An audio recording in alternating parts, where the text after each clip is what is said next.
Opposing General's Valor, President John Fitzgerald Kennedy, remembered by President Ronald Reagan. President Ronald Reagan had survived an attempt on his own life when he paid homage to John Fitzgerald Kennedy, the first and only Catholic president of the United States who had been assassinated. There were no eulogies at President Kennedy's funeral in 1963. This generous tribute from another president and from an opposing party served as a fitting memorial many years later. This tribute was delivered at the home of Senator Edward M. Kennedy at a fundraising reception for the John F. Kennedy Library Foundation in Boston, Massachusetts. The new Kennedy Library was the only presidential library that didn't have an endowment, and both President and Mrs. Reagan felt that the library was a vital part of American history. The occasion was important in its own right, in that the Reagans were fond of the Kennedys. "We were close," Nancy Reagan later said, "and it didn't make any difference that one was a Republican and one a Democrat." After the speech, President Kennedy's widow, Jackie Onassis, had high praise for President Reagan's portrayal of his predecessor. "That was Jack," she told him. The next morning, Senator Ted Kennedy wrote President Reagan a letter saying, "Your presence was a magnificent tribute to my brother. The country is well served by your eloquent, graceful leadership. My prayers and thanks for you as you lead us through these difficult times." So let us listen to The Opposing General's Valor, President Ronald Reagan's tribute to President John Kennedy at the fundraiser for the Kennedy Library Foundation in June of 1985. I was very pleased a few months ago when Caroline and John Jr. came to see me and to ask for our support in helping the library. I thought afterwards what fine young people they are and what a fine testament they are to their mother and father. It was obvious to me that they care deeply about their father and his memory, but I was also struck by how much they care about history. They felt strongly that all of us must take care to preserve it, protect it, and hand it on. They're right, of course. History has its claims, and there's nothing so invigorating as the truth. In this case, a good deal of truth resides in a strikingly sculpted library that contains the accumulated documents, recollections, diaries, and oral histories of the new frontier. But I must confess that ever since Caroline and John came by, I've found myself thinking not so much about the John F. Kennedy Library as about the man himself, and what his life meant to our country and our times, particularly to the history of this 20th century. It always seemed to me that he was a man of the most interesting contradictions, very American contradictions. We know from his many friends and colleagues, we know in part from the testimony available at the library, that he was self-deprecating yet proud, ironic yet easily moved, highly literary yet utterly at home with the common speech of the ordinary man. He was a writer who could expound with ease on the moral forces that shaped John Calhoun's political philosophy. On the other hand, he possessed a most delicate and refined appreciation for Boston's political wards and the characters who inhabited them.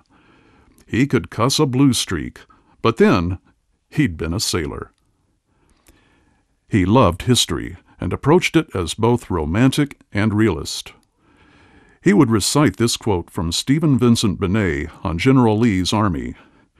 "The aide-de-camp knew certain lines of Greek and other such unnecessary things that are good for peace, but are not deemed so serviceable for war."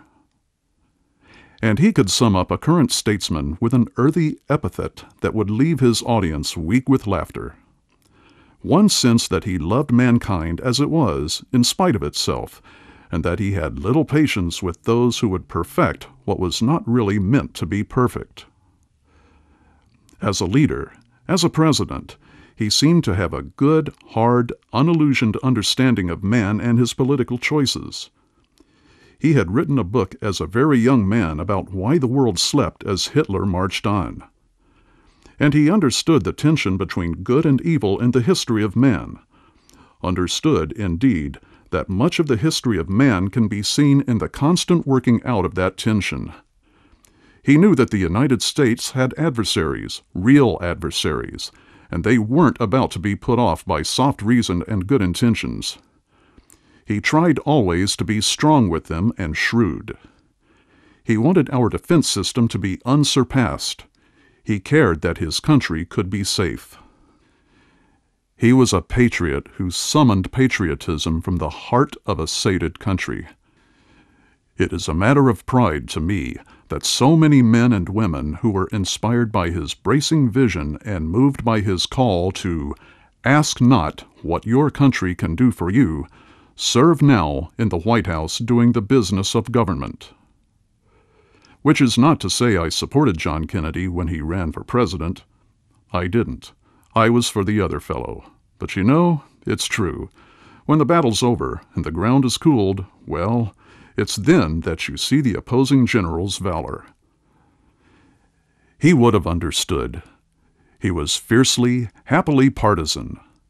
And his political fights were tough. No quarter asked, none given. But he gave as good as he got, and you could see that he loved the battle. Everything we saw him do seemed to betray a huge enjoyment of life. He seemed to grasp from the beginning that life is one fast-moving train, and you have to jump aboard and hold on to your hat and relish the sweep of the wind as it rushes by. You have to enjoy the journey. It's unthankful not to. I think that's how his country remembers him, in his joy. And it was a joy he knew how to communicate. He knew that life is rich with possibilities, and he believed in opportunity, growth, and action. And when he died, when that comet disappeared over the continent, a whole nation grieved and would not forget. A tailor in New York put up a sign on the door, "Closed because of a death in the family." The sadness was not confined to us. "They cried the rain down that night," said a journalist in Europe. They put his picture up in huts in Brazil and tents in the Congo, in offices in Dublin and Warsaw. That was some of what he did for his country, for when they honored him, they were honoring someone essentially, quintessentially, completely American. When they honored John Kennedy, they honored the nation whose virtues, genius, and contradictions he so fully reflected. Many men are great, but few capture the imagination and the spirit of the times. The ones who do are unforgettable. 4 administrations have passed since John Kennedy's death. 5 presidents have occupied the Oval Office, and I feel sure that each of them thought of John Kennedy now and then and his 1,000 days in the White House. And sometimes I want to say to those who are still in school and who sometimes think that history is a dry thing that lives in a book, nothing is ever lost in that great house. Some music plays on. I've even been told that late at night, when the clouds are still and the moon is high, you can just about hear the sound of certain memories brushing by.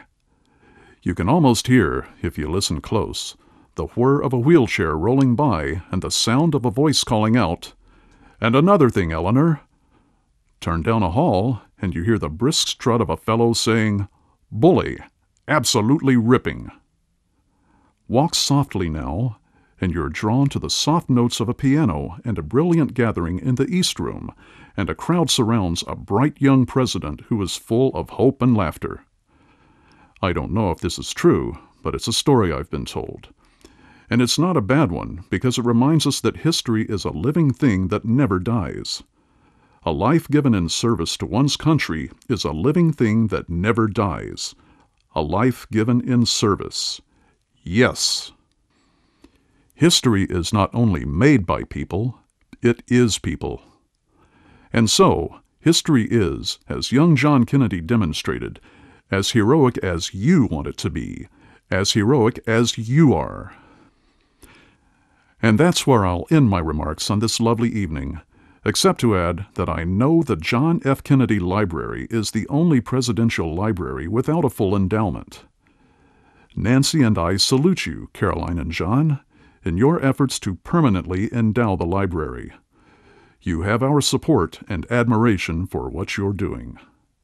Thank you, and God bless you all.